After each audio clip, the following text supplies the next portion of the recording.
Yes, my name is Daniel Kinsella. I'm the national president of the national component of the Public Service Alliance of Canada.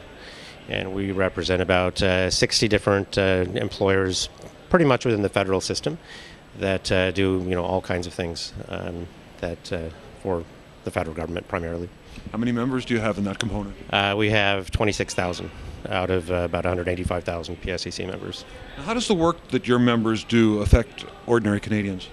Well, a lot of the work that we do is regulation. The people who actually are on the ground following the rules, making sure that the rules are followed. So, for example, people work for Labour Canada, the Labour program of HRSDC. Those are the people who do workplace inspections, for example, for federally regulated workplaces. And some of the things that have been going lately is that we do not do. Those people are so thin, so thin on the ground that they're not doing proactive workplace inspections. So these are the people who will go out if somebody is killed on the job. They'll go out and do the inspection to see what happened to make the final determination. But they're also supposed to go out and make sure that people don't get killed on the job. And that's not really happening these days. In the same group of people, we also have people who are called workplace equity officers. And those are people who help federally regulated companies and companies doing contracts with the federal government to see if they're following the employment equity legislation. And so those people are there to help companies make sure that they're following the law. And it's all been those people, a lot of jobs have been lost there, and all that work is being pushed onto a website. So the companies go to the website and say, here's how we're doing on employment equity, and it's not really happening. So another group of people that we represent work for Industry Canada, and it's called Measurement Canada. So these are the folks that are supposed to make sure that your gas pumps are delivering the amount of gas you're paying for, your electricity meters are delivering the electricity you're paying for, that pipelines are measuring properly, all those kinds of jobs. And they don't actually inspect.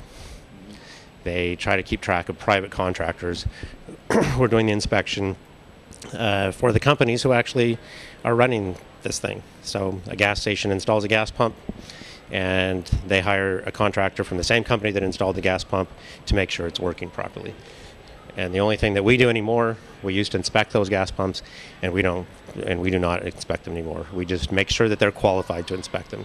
So Canadians don't know, they honestly don't know whether they're getting the value for money for just things like pumping gas at the gas station. And of course, your members who do food inspection have been prominently in the news in the last couple of years, and we're hearing those kind of stories from them as well. It's the same kind of a thing. The idea is about self-regulation and counting on industry to do the job themselves. And we know that doesn't work. I mean, that's why regulation exists, is because companies don't do a very good job of that. So I don't directly represent food inspectors, but I have talked to many of those members, and they used to actually do inspections. They used to go and they took the samples on the factory floor to find out if it was a safe environment for manufacturing food products. And they don't do that. They look at reports. The companies have inspectors who are supposedly going around, collecting those samples, doing the work, and then our members are reading the reports. They're not doing those proactive inspections, and there were people who died from listeriosis a couple years back, and those are the kinds of things that I think we can, frankly, I think we can look forward to is more and more problems with the inspection regimes that we've instituted for really good reasons. Yes, we hear the federal Conservatives talk about attrition as if it's going to be something that won't affect people. Well, it will. I mean, just people don't really think about what their contact with their federal government is. So until you're in the workplace where you have an accident, you don't really think about the health and safety of your workplace. But actually, it's quite highly regulated. And if we're not doing those proactive inspections, then it's we believe workplaces will become less safe. When you call in, if you have a problem with your EI claim, right? If the people are being told that they need to process more and more calls because there are fewer and fewer of them, you're not going to get the service that you really need. They're going to tell you to go to the website and hope you have internet.